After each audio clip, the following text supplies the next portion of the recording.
জয় রাধে, জয় শ্রীকৃষ্ণ, জয় মা কালী। নমস্কার বন্ধুরা, অ্যাস্ট্রো কথা চ্যানেলে আমি অ্যাস্ট্রোলজার বেদাংশী শাস্ত্রী বীণা। কেমন আছেন সবাই? আশা করি ভালো আছেন। আর একটা নতুন ভিডিওতে আমার সঙ্গে আপনাদের থাকার জন্য আমন্ত্রণ করছি, স্বাগতও জানাচ্ছি। প্লিজ পুরো ভিডিওটা সঙ্গে থাকুন এবং অ্যাস্ট্রো কথা চ্যানেলটিকে সাবস্ক্রাইব করে বন্ধু হয়ে যান। নিয়মিত এই চ্যানেলে ফলো করলে আপনাদের অনেক ভালো হবে, কারণ অ্যাস্ট্রো কথা চ্যানেলে যা বলি তা কোনো গল্প কথা বা ধোঁকাবাজি নয়। এখন সোশ্যাল মিডিয়ার দ্বারা সারাদিন এত কথা শুনছেন, প্রত্যেকেই বুঝতেই পারেন না তাই কোনটা ঠিক সে ব্যাপারে আমি গ্যারান্টি দিতে পারি আমার টোটকা বা বলা কথায় কোনো সাইড এফেক্ট হবে না। যতটুকু আমি বলি তা আমার ব্যবহৃত প্রকৃত সত্য উপায়, সঠিক নিয়মে করলেই কাজ হবে।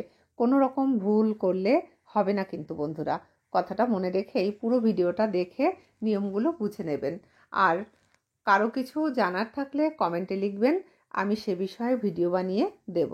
বন্ধুরা, তন্ত্র দ্বারা জীবনের সব কিছু পাওয়া সম্ভব, তবে সঠিকভাবে নির্দিষ্ট উপায়ে পারলে ভালো গুরু ধরে তন্ত্র সাধনা করতে হবে। তন্ত্রপথে মেডিটেশন, যোগ বা চুপচাপ বসে থাকার অভ্যাস, শ্বাস কন্ট্রোল, নাম জপ, এগুলো প্রাথমিক ধাপ। তবে বন্ধুরা, অনেকের মধ্যে নিজের থেকে ঐশ্বরিক শক্তি থাকে, তারা নিয়েই জন্মায় বা তাদের গত জন্মের ভালো কর্ম সাধন ভজনের ফল এই জন্মেই দৈবিক জ্ঞান প্রাপ্ত হয় অটোমেটিক। এই যে ভগবান ভট্টর বলে, সেক্ষেত্রে এরকম ব্যাপার। একটা কথা বলি বন্ধুরা, ঈশ্বরের ভর, ভূত, ক্ষতি, পৃথিবীতে যত কিছু শোনেন তার সবটাই সত্যি হয় এবং আছে।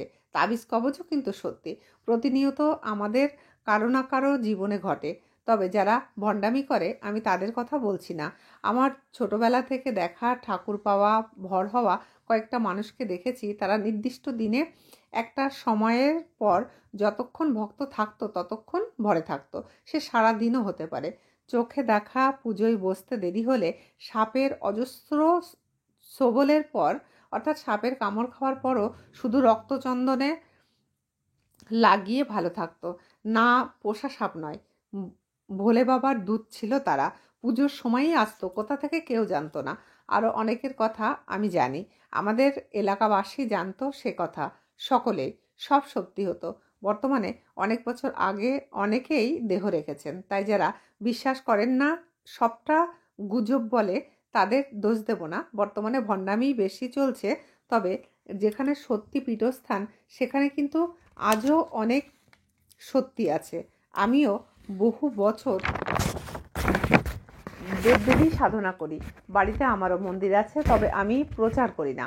অ্যাস্ট্রোলজি সম্পর্কে ক্লায়েন্ট মিট করি, আর যারা খুব কাছের তারা জানে, তাই আমি সব কিছু উড়িয়ে দিতে পারি না।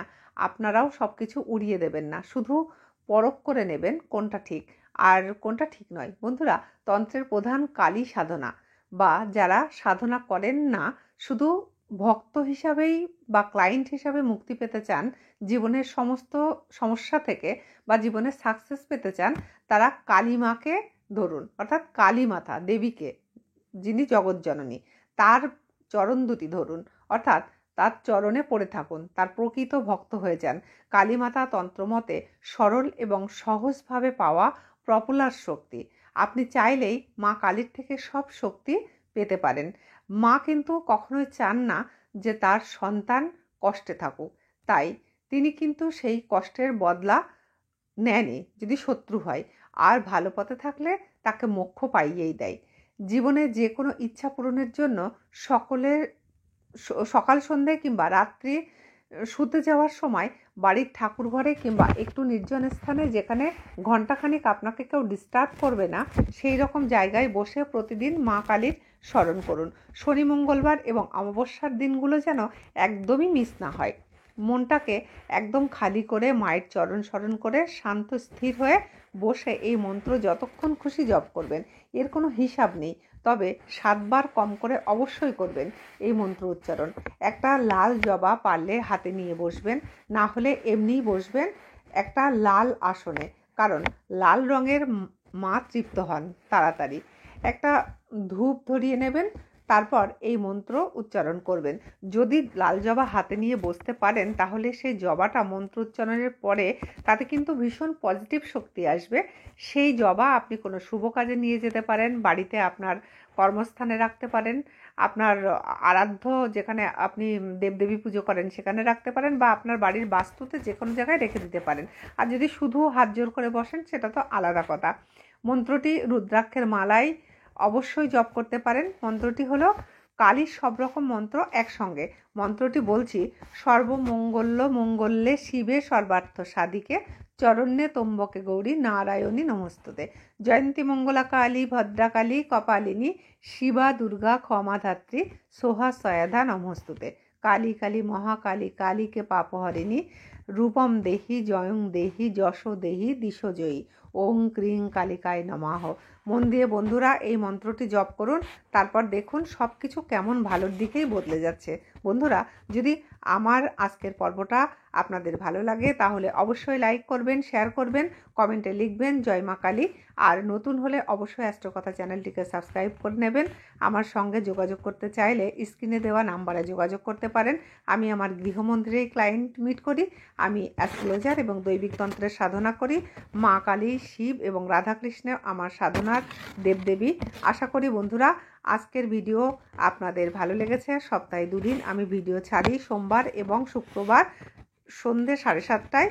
মেনলি আমার বড় ভিডিও চ্যানেল পূজা পাঠ, দৈবিক তন্ত্র, অ্যাস্ট্রোলজি, বাস্তু টিপস, বিভিন্ন ধরনের এই সমস্ত বিষয়ে কাজ করি এবং সেই ভিডিওই ছাড়ি আপনাদের মঙ্গল সাধনায়।